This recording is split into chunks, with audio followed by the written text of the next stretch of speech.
everybody, welcome back to the Game Store Guy podcast. I'm your host, Kevin, CC Game CEO, the Game Store Guy. So, this is episode 263. Got a lot of ground to cover, as John would say. Lots of stuff's been going on. I got my taxes done, so I haven't been streaming and stuff as much because I was so behind on my taxes. So I had to every free second I got, I had to dedicate to get my taxes ready so I could meet with my accountant and go over the business and my personal stuff. So got that done a little bit earlier this year. I usually put it off, and we usually file an extension and go late, but actually got it in on time this year, which is a change for me. But speaking of that, everybody's getting their tax returns, so everybody's coming in the store and everybody's spending their tax returns because, especially in Fremont and in Fremont, Ohio, money just burns a hole in people's pockets. So they usually waste it and they'll spend it on games. And then next month will be the month of returns where people realize they shouldn't have spent all that money and they need it and they'll want to return shit. So next month is probably my least favorite month of the year because you just got a lot of people that they'll try to return anything. Anyway, so speaking of returns and trades and all that, I had some crazy stuff happen at the store. First off, I'll start off with I hear this person crying outside, it literally, both me and the guy that my employee, we both thought there was a little kid outside throwing a temper tantrum. That's what it sounded like. It sounded like a little kid throwing a temper tantrum.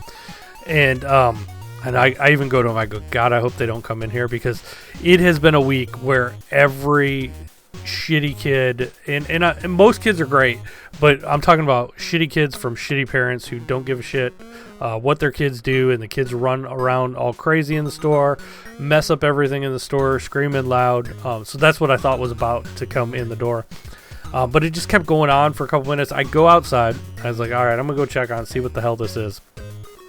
Some lady had slipped and fell on the ice, and she hurt her ankle.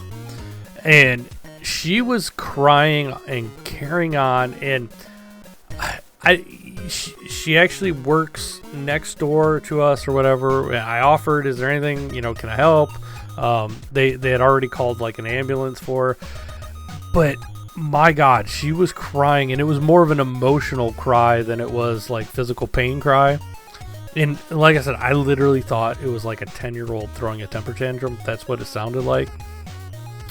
But anyway, so I offered, was there anything, do you want to lift her up, carry her back into the store so she's not sitting out here on the cold, ground until the ambulance gets here? No, they didn't want to do any of that. I was like, okay.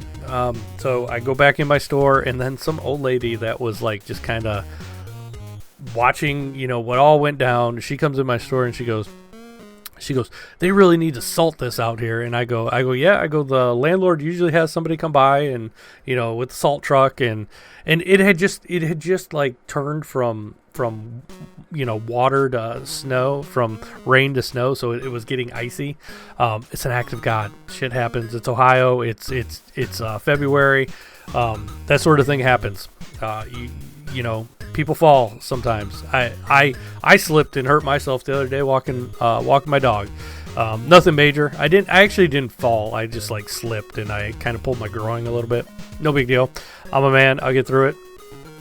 But anyway, this lady, she comes in and she starts yelling at me like it's my fault. And she's like, well, you need to get on the phone and get him to get his butt out. And I'm like, lady, I'm sure he has somebody on the way to salt the parking lot. And oh man, I just how is it I go out to help, and all of a sudden now I'm the bad guy? Because why? I don't know.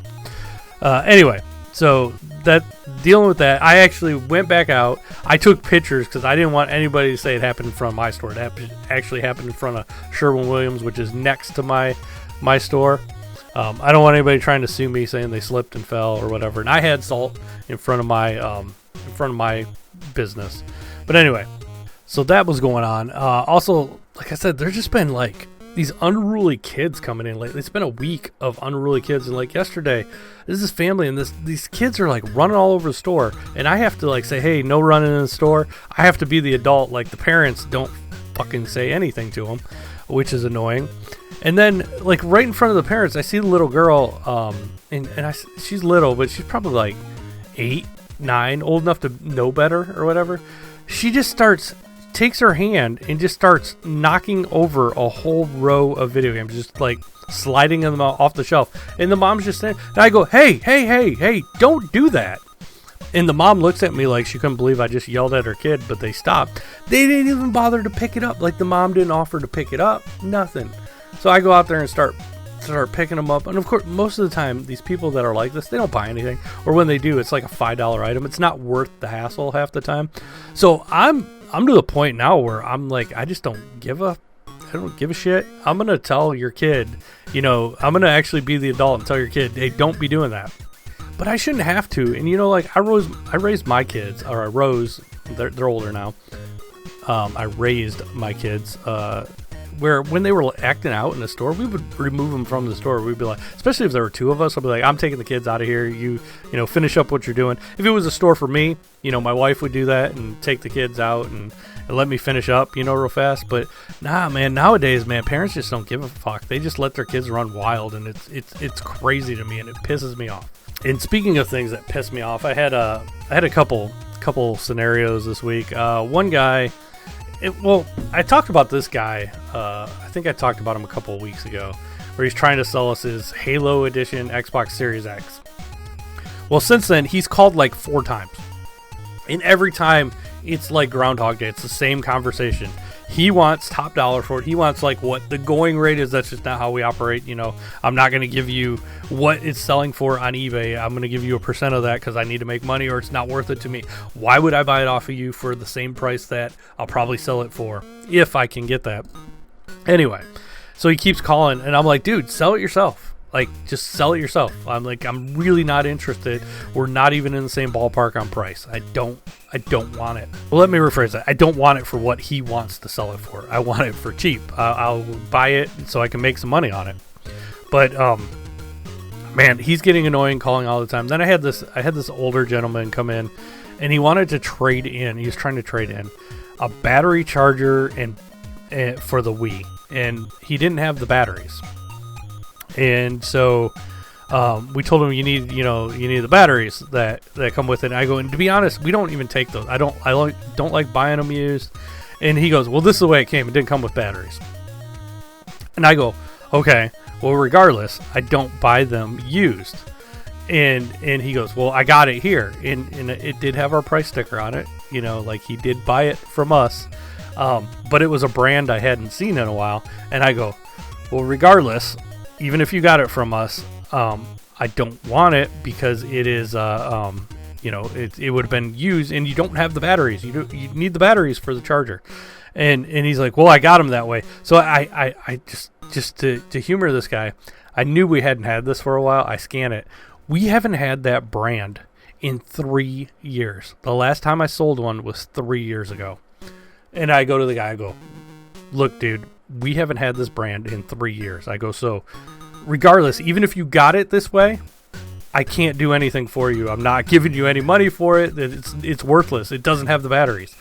And he's like, well, I got it that way. And I go, look, this is the last time. I go, you need to leave because I'm not giving you anything for it. And he just stomped out and said some words under his breath. I don't know, but it's ridiculous. It was 3 fucking years ago. I mean, I feel like I'm losing my mind sometimes with customers. And then we had this guy come in, and well, he called. Let me rephrase that. He called first, and he said he had a bunch of new NES games, so new Nintendo, like sealed. And my employee, I didn't take the phone call with my employee, but he goes, so brand new, never opened. He should have probably said sealed NES games. And the guy's like, yeah, brand new, and looking to sell them. The guy comes in, and they're all open. They are complete in the box, but there's a whole different level of price based on if they're still sealed versus used, open, just complete in the box. And he kept, saying they're new. I'm like, they're not wrapped. Like dude, these aren't new. These are 30, 35, 40-year-old games that are 40-year-old games that are not they're used now. You know, they're still valuable. They still have some value, but not even on the same level of what this guy was thinking. And I was actually like kind of on my way out at the time, so I let my one employee deal with it. And they even took the time, and I was like, I even said, what are you looking to do with this? And I even talked to my employee in the background. I'm like, look, this is going to be a waste of time because he wants way too much for any of this stuff. But she humored him, and she went through and like looked up what the value would be, what we would offer on all of them. Probably took about an hour because it was quite a bit. And of course, he stormed off, didn't take it. So we wasted all our time. I wouldn't have done that. That was on her. If she wanted to look them all up and try to make a deal, she wasted her time, but it's fine. But this guy, he swears up and down they're all new, even though there's no seal. He had no fucking clue what he was talking about. And it's frustrating when you waste your time dealing with people like that. But anyway, so one other thing I did is, you know, that icy night where the girl fell, when I was leaving work, we actually close an hour before GameStop. So we close around 7 o'clock, and they close at 8. And since it was icy, when it's icy, I go past GameStop because I'm trying to get on the turnpike because I'd rather drive down the turnpike than the backcountry roads I usually come to work when it's icy or snowy. So since I was going by GameStop, it was all icy. There weren't many cars on the road. I'm like, you know what? Maybe I'll pop into GameStop. I haven't been in this GameStop, the one that's closest to me, in years. And God, it's probably been like 8 or 9 years since I've even went in there. So I drive up. There's nobody in there, just the employee. I didn't recognize the employee. It wasn't like one of their employees that usually shops at my store. I don't know if it was somebody new. Plus, I'm like I'm so well known in the area. I didn't want to go in there and have somebody see me. I had my hood up, covering my hat, my CNC Games hat. Walk in there, and there's nobody in there, thank God. But I'm looking around, and they don't have shit. They don't have anything. I took a picture of their Switch section. Now, their Switch section was decently sized, but all it was there was a section of all digital cards. So prepaid cards if you want to buy a game digitally, which I don't know why anybody would do that other than you don't have a credit card or whatever, and you don't want to put your credit card on the Switch, and it doesn't matter anyway because you can buy money cards. I sell the money cards at my store, but I don't sell the individual games. I only sell like 10, 20, 30, 40, 50, $100 eShop cards. But they had each individual game digitally. They had a lot of them. Like each game had its own digital card, which I've seen Walmart do that and everything. But it's kind of silly for GameStop to really do that as much as they do because they're kind of slowly cutting their own throats. So they had a decent amount of those. Then they had 3 demo units. They had a Switch Lite, a regular Switch, and an OLED on the wall, which took up a decent amount of room. And then they had one little section of Switch, and it was new and used. And we counted their games. They had 25 total physical Switch games in the store. 25. I have close to 600 at my store. And I was blown away. I've never been more confident in my store compared to GameStop than I was when I went into that one. Now, there is another GameStop in my hometown, and that one is not like this one. So I'm pretty sure the one that's closest to my store is going to go out of business because there's no reason to why they were so low stock on everything. It was crazy. Like they really didn't have many games. They had a lot of like little figures and stuff like that. But even that, and it was unorganized and it was kind of dirty. It was kind of like a lot of stuff not where it should have been. Like like a shirt falling off the rack on the floor, that sort of thing. And I'm pretty confident that one's not going to survive. One of their next. I'm pretty sure they're just running out the lease, and I think if I did the math right, the one they started is probably up in August or September. I hope so. Anyway, I don't want GameStop to go under just that one, and I don't know how I don't know how anybody goes in there and looks at their selection and then comes to my store and then ever goes back to there. I really don't. It blows my mind away. And even like their PlayStation 5 section was dinky, and PS4 section tiny. They really didn't have any. This one's not a retro store, so they didn't really have much of that stuff. I saw some like PS3, some shitty PS3 and some shitty 360 games, maybe a couple Wii games, but that was it. But yeah, man, it was bad. Things are not good at GameStop, at least in the Fremont, Ohio location. Other than that, gaming-wise, I've been playing NHL 94. I know I play the old sports games, but I'm playing with 2025 rosters, which a latest update just got released like this month. So like up-to-date rosters. Anyway, so I played NHL 94 the other night while I was watching USA Canada hockey, and Canada won in overtime. Congratulations, Canada. But, nobody cares. You guys should have won anyway, so it'd be kind of like, it would have been more ironic if you lost, because you probably shouldn't have lost to us the first time. But anyway, it was a good game. I don't even watch hockey, but I was into that because it was such a big sporting event. And I've never been a hockey fan, but I've always loved NHL 94. I love NHL Hits in the arcade. I was going through different arcade, just different games. Blades of Steel was a good one. Hit the Ice was a good one. Even on the Saturn, NHL Power Play 96. I'm looking over at it right now. That's why my voice probably changed. But anyway, I like that one. I've always liked hockey, old school hockey video games. There's one called I don't even know what it's called, but it's basically River City Ransom. Ice hockey. Oh yeah, and ice hockey for NES. That's another. With the fat and the skinny guys and the short guys. That was a good hockey game too. So there's been a lot of good hockey video games over the years, at least in the past. So I was playing that. I'm playing a lot of Wukong. Trying to get. I'm in the chapter 5 now. I really like that game. It is. It does get a little, like if I get to a point where I can't beat a boss, I just go back and grind for a while, level up a little bit, and then I'll go back, and the boss is usually a lot easier the next time if I've leveled up. So it's not hard. I guess it's only hard if you try to beat the bosses when you're under level, but I wish I didn't have to grind as much as I did. I wish... That's my only gripe with the game. The game looks beautiful on the PS4 5 Pro, though. They really did some good work on that, and I can definitely. That's one of the few games I can really tell the difference between the regular PS5 version and the Pro version. And I do play it. I have my old PlayStation 5 upstairs on my bigger TV, but my bigger TV is 4K, but it doesn't have all the bells and whistles, and it's just a regular PS5 up there, and it doesn't look as good as it does down here on my now granted it's much better TV, but it's taking advantage of the PS5 Pro.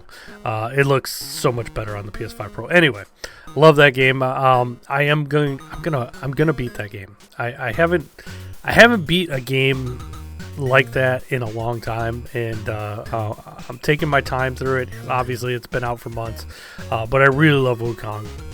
And the other thing gaming wise I've been doing lately is I was testing all my arcade motherboards, my loose motherboards that I have. I have a basically a super gun is what they're called, but a way to hook up all my JAMA arcade machines to my TV, and I was just double checking them all. All of them are still operational, but I was getting into the one I really wanted to make sure everything was still running right is my TMNT. I think this spring I'm definitely going to finally finish that Teenage Mutant Ninja Turtles that I've had in my garage probably like 4 years now, that I have everything, I have all the parts, I just got to put it all together, find the time, and I just haven't had that. I guess I haven't had the desire to finish it, but it's on my list, my to-do list, top of my to-do list for the spring. But also, I was hooking up my, I have a Saturn, a Sega STV motherboard, which is essentially a Saturn, but it plays cartridges, kind of like Neo Geo. And one of the cartridges, one of my favorite games, is Funky Head Boxers, which they do have on the Saturn, but the Saturn game is different. It actually has it has different. It actually has a bunch of. You'll go through different rounds. You got to level up your guy. There's like kind of a story to it. It's in Japanese, so I wasn't sure on the story. But you got to have a trainer. You got to train between fights and level up your guy. And as you go, you'll learn moves. And most of the moves in the Saturn version are like down, down, up, up, or like down, left, down, right, or down, right, up. Like a half circle, and then a button. And it wasn't the actual cartridge. The arcade version is totally different. It's only one round, and you either win by decision or knockout. And so there are special moves, but I could never figure them out because the computer always did it to me. But I could never figure out how to do the special moves. They weren't the same as in the Saturn version. So I had looked for a long time. I had tried to find like a move list. Just by doing like a Google search, and I could never find anything. Well, I went on X and I loaded up Grok, which is their AI, and I just for shits and giggles I typed Funky Head Boxers Arcade. Can you find me a Funky Head Boxers Arcade move list? And it did. And all it was like you got to press 2 buttons instead of 1 like the Saturn. And it's down, down, or up, up, and you hit the 2 punch buttons. And each character has different special moves, but man, it's like finally after all these years I have the move list, and I know there's probably people out there that knew it or whatever, but I could never find it. And there's probably somebody that'll go on here and like I Google searched it and found it in 2 seconds. But I think before AI I couldn't find it, but made that game. I sat here, I played it for like 2 hours the other night, went through and beat it. Finally, I don't think I ever beat the arcade one because I never knew how to do the special moves, but I love that game. And it's in what's funny about that is I shit on a lot of games that I don't like, right? And I'm sure like I know in my head Funky Head Boxers is not that great of a game, but I love it. There's something about it to me that it's great. And I know it's not that good, but for me it is. So when I shit on a game, don't take it personally. Some of you guys get all bent out of shape when I don't like a game and I'm shitting on your favorite game. It's nothing personal. I mean, I know I like some games that are probably shitty, like Funky Head Boxers. You know what? I should look up the Metacritic on Funky Head Boxers. I'm going to do that real fast. This is how bad it is. There's absolutely no Metacritic data on it. But when I did, like a little AI blurb came up in Google. It says, this game probably would have been considered innovative if it was released about 4 years earlier than it was. Otherwise, it's a 3-dimensional boxing game that is not particularly noteworthy. Except for me, I love the game. Funky Head Boxers by Sega. There's a lot of people just asking questions about it, but I can't even find any reviews other than there's like a few YouTube reviews. But I love the game, and that's all that matters. To me, it's fantastic, and I know it's probably like if it got proper reviewed, it'd probably get like 3 or 4 or 5 out of 10. But to me, it's like a solid 8 out of 10. Just I don't know what it is, something about it. So never take it personal when I shit on a game that I don't like, because one man's trash is another man's treasure. Oh, and I think I've talked enough about the game, but there was one other customer I wanted to talk about. So I did mention like a year or 2 ago where I bought like all the sealed games from Police. That long story short, Police had seized a bunch of stolen games years and years ago that were stolen from Walmart. They had been sitting in their evidence locker for years. Walmart didn't want them back because they already wrote them off. So the police came to us and sold them to us. And we bought them all. We paid a decent amount for it. I don't even remember which episode I talked about it, but I talked about it on one of my old episodes. You could probably go look it up. But anyway, we have been selling the game slowly but surely. We are in the positive where we are making money now on that whole deal. But a guy came in just last night, and this is one of those things, like when I price the games, I price them at the time. This is what I wanted to make. This is what I paid. I want to make this much money. And one of the games was Shadow the Hedgehog for GameCube. And to be honest, I haven't looked for a while what Shadow the Hedgehog is selling for. And now I do have a couple of them. I have a few. But we have it priced at $199. And so we had a price at $199, and this guy was interested in buying it. And you would have thought this guy was like like giving up. He was like, he wanted to see. Obviously, you want to see it, a game that expensive. So I bring out, a sealed copy, show him, what it is, and he's like, oh, is this the best you did? I actually just looked it up at the time, and I'm like, well, I go, yeah, because I'm probably gonna raise it up if you don't buy it, because right now they're going, and I'm completely honest. I go, right now they're telling me the average is about $370 on a new sealed one. Now there's on this particular one, there's regular versions, the black label ones, and then there's Player's Choice one. Is it Player's Choice? What is it on Nintendo? Let me look it up here. Yeah, it's Player's Choice. I was right. It's got the yellow thing across the top. Now the Player's Choice ones, brand new sealed, are selling for about $225. The ones that are black label at the top are selling for, on average, $364. But some of the most, here's the problem with this average and price charting, is some of the average is taking into effect the Player's Choice ones somehow are getting in there. So most of the black label ones are going between $400 and $500. One recently just sold for $565. So I have it at $200, and this he was even asking, oh, is there anything, can you take off any? And he was trying to see if he could use his points. I go, there's no, we don't give any deals. You can't use your points on the high dollar games. We say that in our reward program. And I was like, look, dude, I go, it's $200. I go, if you take it, you could easily sell it for, you could easily flip it. I go, if you don't buy it, I'm raising the price. And he ended up buying it, but you would have thought he was like donating a kidney. It was like painful to him to buy this, and it was just funny because I'm like, dude, you take the deal or it's not gonna be there the next time, because I'm gonna raise the price. And when I bought a lot of these sealed games, I thought that way. I thought, they're only gonna go up in value, so if I sit on them for years, I don't care. They're that's what I looked at it like. It's just it was kind of an investment, and we're in the black now. We're not in the red anymore. We've made our money back. We're making money now, and I'm happy with my purchase. And there are some other games in that lot of games that have really shot up in price in the last couple of years, and they're only gonna keep going up. So I guess I need to be more diligent in my pricing on that stuff. I need to keep tracking them. Especially on the sealed market. The sealed market's really starting to go higher and higher. But anyway, I think I've rambled enough this week. I'm damn near pushing 30 minutes, which is long for me. So thanks to everybody who listens. Thanks to John and Michelle for having me on their podcast, their little network. And, well,